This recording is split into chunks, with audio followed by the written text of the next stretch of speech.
बिस्मिल्लाहिर्रहमानिर्रहीम। अस्सलामु अलैकुम डियर व्यूअर्स।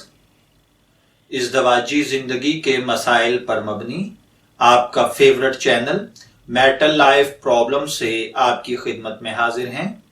हमारा आज का टॉपिक है हक महर की अकसाम। हक महर की दो किस्में हैं। पहली को महर मुअज्जल और दूसरे को महर मुअज्जल।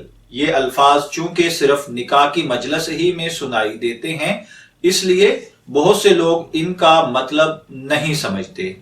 शरई एतबार से महर मुअज्जल उस महर को कहते हैं जो निकाह होते ही शोहर के जिम्मा लाजिम हो जाता है, और ये उसका फरीजा है कि या तो निकाह के वक्त ही बीवी को अदा कर दे या उसके बाद जब भी बीवी चाहे उसका मुतालबा कर ले।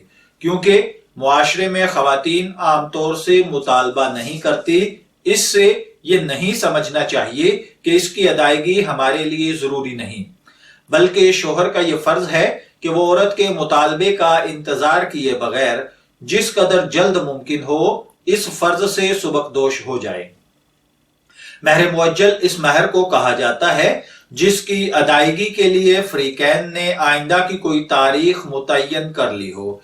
जो तारीख इस तरह मुतय्यन कर ली जाए इससे पहले उसकी अदायगी शोहर के जिम्मे लाजिम नहीं होती, ना ही बीवी इससे पहले मुतालबा कर सकती है। लिहाजा महर मुअज्जल होने का असल मतलब तो यही है कि इसकी अदायगी के लिए कोई तारीख निकाह के वक्त ही मुकर्रर कर ली जाए।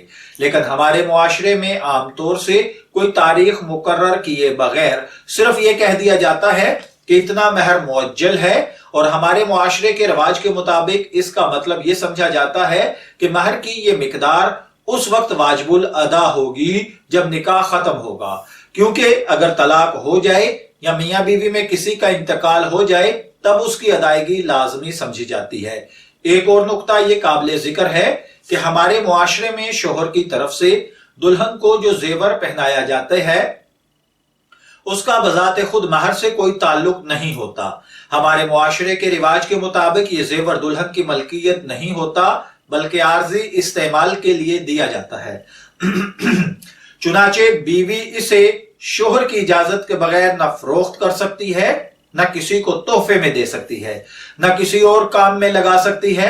अगर यही वजह है कि खुदा न खास्ता नौबत तलाक तक आ जाए तो शोहर ये जेवर वापस ले लेता है, लिहाजा इस जेवर से महर अदा नहीं होता। हाँ, अगर शोहर बीवी से सराहतन ये कह दे कि ये जेवर मैंने बतौर महर तुम्हारी मलकियत में दे दिया, तो फिर इसे महर में शुमार कर सकते हैं। इस सूरत में बीवी इस जेवर की मालिका बनकर इसमें हर तरह का तसर्रुफ कर सकती है, और ये जेवर किसी भी हालत में उससे वापस नहीं लिया जा सकता। इसके अलावा अगर शोहर इस जेवर के बारे में बीवी को सराहत कर दे कि ये तुम्हारी मलकियत है और इसको महर में शुमार ना करे, तो फिर ये बीवी की मलकियत शुमार होगा और महर अलग से देना होगा। बहर सूरत ये बात वाज़ेह रहनी चाहिए, महर का तायुन महज एक फर्जी या रस्मी कार्रवाई नहीं है जो सोचे समझे बगैर कर ली जाए, बल्कि ये एक दीनी फरीजा है जो पूरी संजीदगी का मुतकाजी है।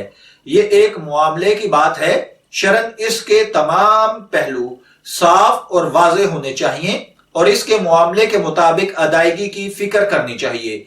ये बड़ी नाइंसाफी की बात है कि इस हक की अदायगी से सारी उम्र बेफिक्र रहने के बाद बिस्तरे मर्ग पर बीवी से उसकी मुआफी हासिल कर ली जाए, जबकि माहौल के जबर से उसके पास मुआफ करने के सिवा कोई चारा न रहे। मैं दुआ गो हूं कि अल्लाह ताला हमें इन बातों को समझकर इन पर अमल करने की तौफीक अता फरमाए। इजाजत चाहेंगे, फिर मिलेंगे किसी नए रूहानी टॉपिक के साथ। तब तक के लिए अल्लाह हाफिज।